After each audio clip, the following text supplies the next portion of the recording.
This is my 2011 Lexus ES350 with a transmission. It has 82,331 miles.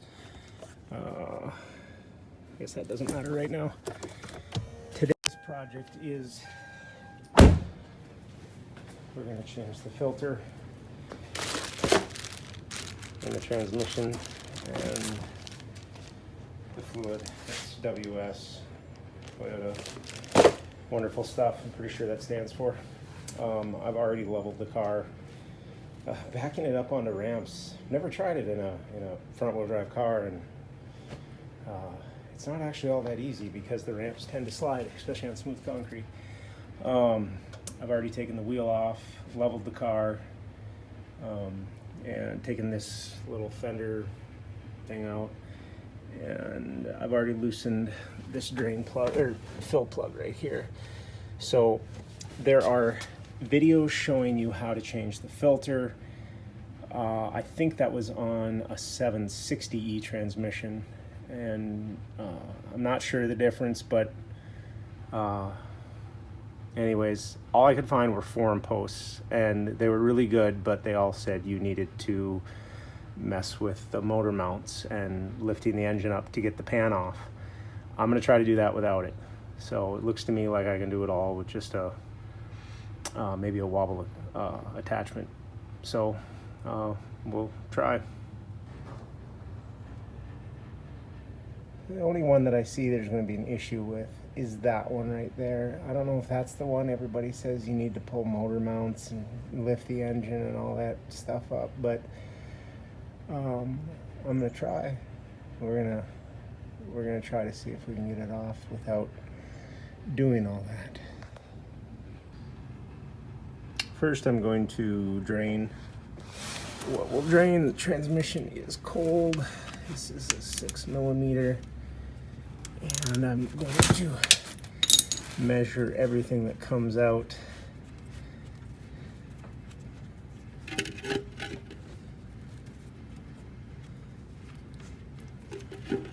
Oh yeah, lifetime fluid. It's pretty black. Dear God. All right. All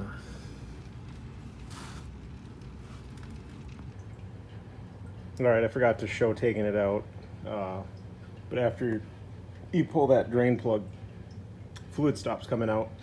It's because it's level with the top of this little check overflow thing. So you stick your 6mm Allen back up in there and run that out, and then more fluid will drain.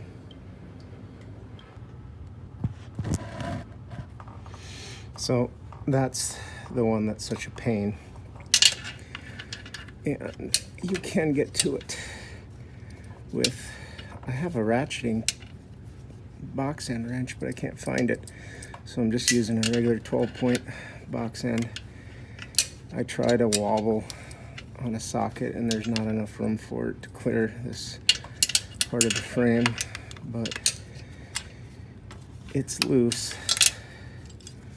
Let's see if I can get it out by, yeah. No, obviously you won't be able to torque it to spec or anything, but these rubber gaskets, snug, not tight, is good. So I have all them out except for one on the other side. All right.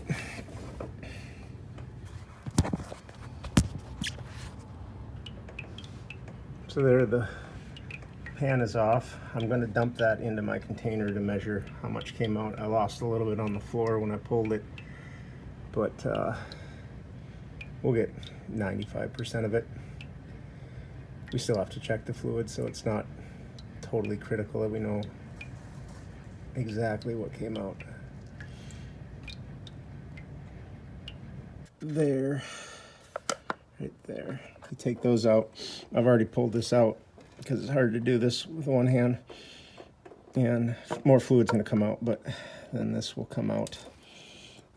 Make sure that that O-ring right there, this O-ring right there is still on. and then your filter's out. And a bunch of fluid dumped on my hand and on the floor. So I dumped what was in the pan, what didn't go on the floor, into there. We have just under 3 quarts right at 2.5 liters. So I'll put 3 quarts back in, and when we start running the transmission. This is the gasket. It's pretty stuck on here and brittle. The new filter came with the new rubber gasket. This one at one time may have been rubber. It feels more like plastic. And we'll clean this pan up and clean the magnets up.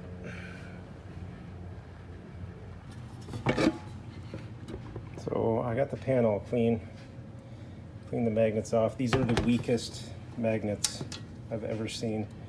I dropped it upside down a couple times to make sure they wouldn't fall. Of course, if the pan's ever upside down, least of your worries is these falling off.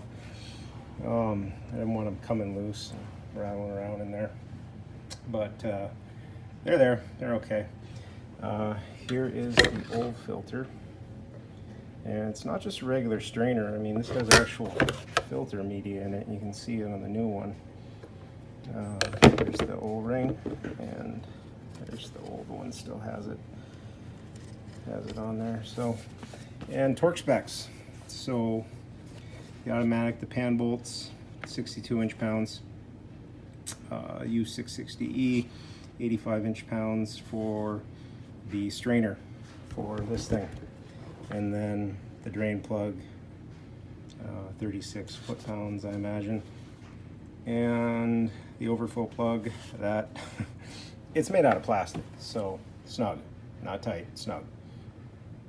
So I'm gonna try to show you just how bad at 82,000 miles this stuff is. I mean, it looks like motor oil coming out. With how black it is. We'll add a little bit of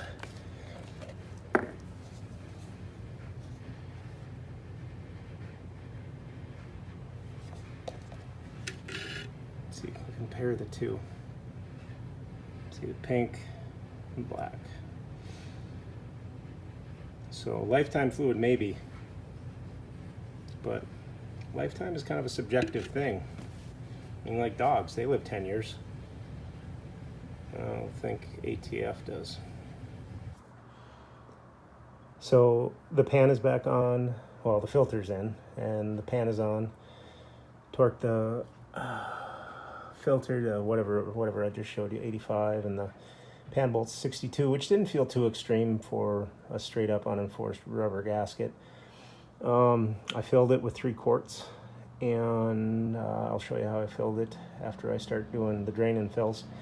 Now it's time to start it and run it through gears a few times and check for leaks. Get the fluid running.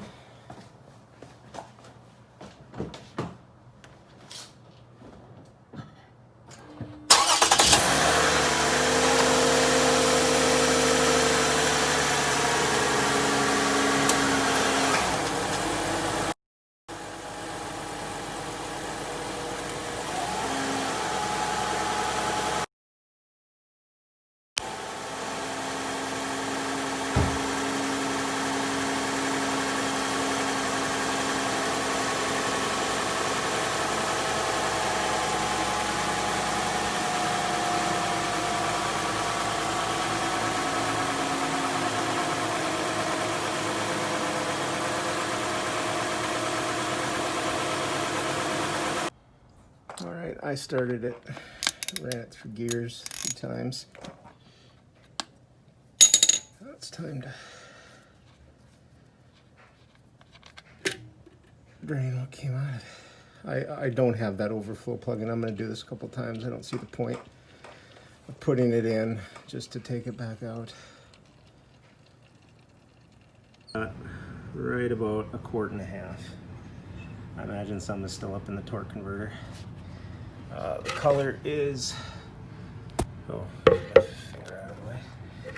Color is a little better, but I have 12 quarts, so we are going to do this a couple times. Yeah, it's still pretty crappy.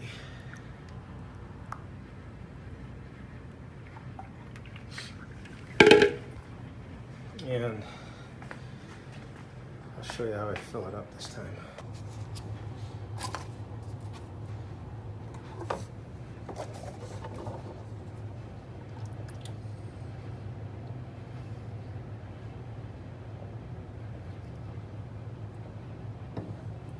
Oops.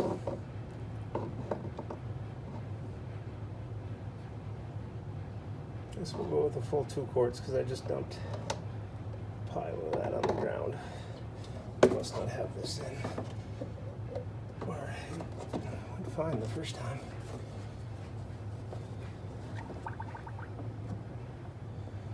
There, it's in.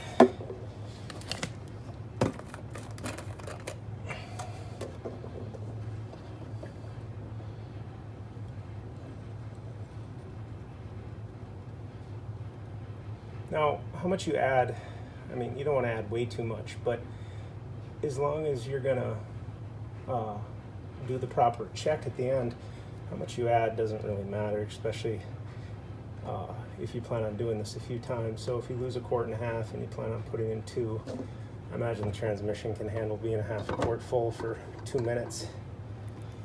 Oh, good, I spilled it everywhere.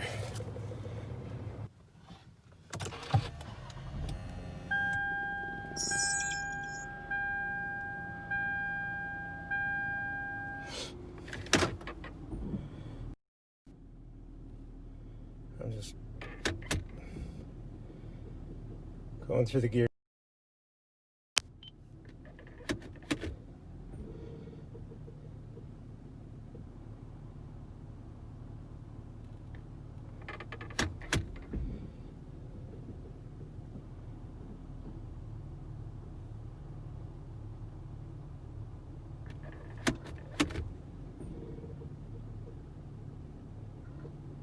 And the fluid is 82.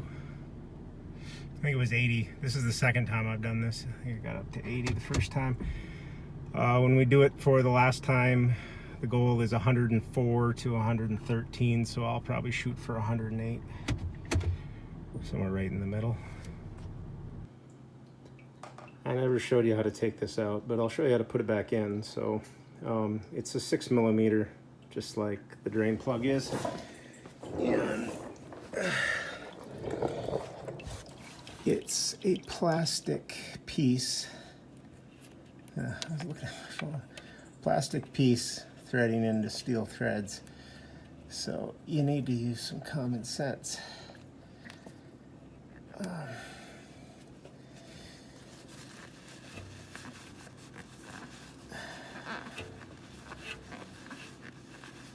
And it just bottoms out when you're done. That's why when I showed a torque spec.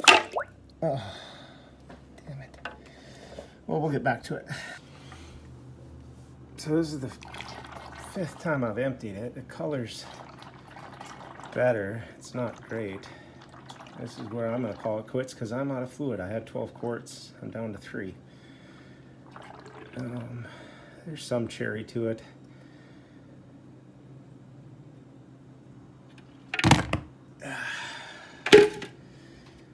Awesome. Back to this.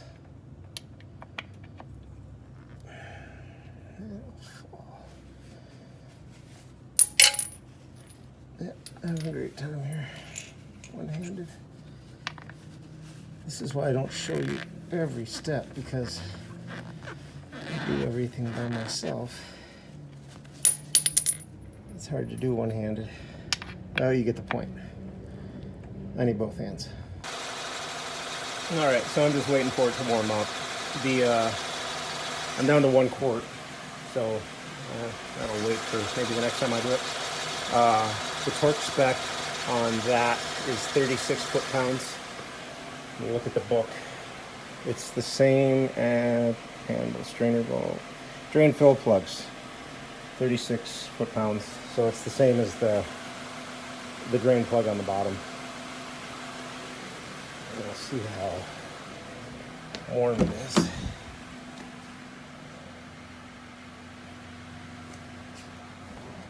At the end of the video, I'll include a screenshot of the codes that I use to program the scan gauge in. I leave it there. I kind of like having the volt gauge, the transmission gauge. I've seen the transmission get as high as 180 degrees, I think. There's a fair amount of hills where I live. It doesn't get super hot. Yeah, you have to go into X gauge and program the transmission, the TFT, that's transmission fluid temperature. The other temp down below is just the coolant. But we'll shoot for about 108 degrees. And pull that drain plug and wait till it dribbles out, and then I'll be done with that part of it. All right, been sitting here with it in gear with my foot on the brake for 7 minutes. It was at 107, now it just went back to 105. There's 107. I'll call that good.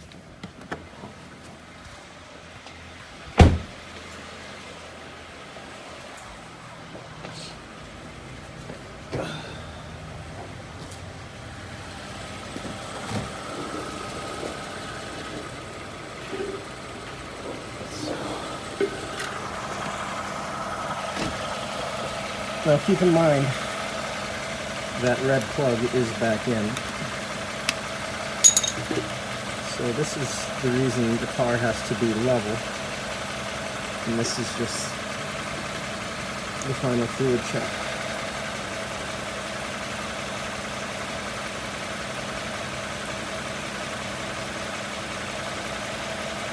You're supposed to go until it starts to sputter. So if nothing comes out, you would add to it because it's too low. So all this draining off right now is excess.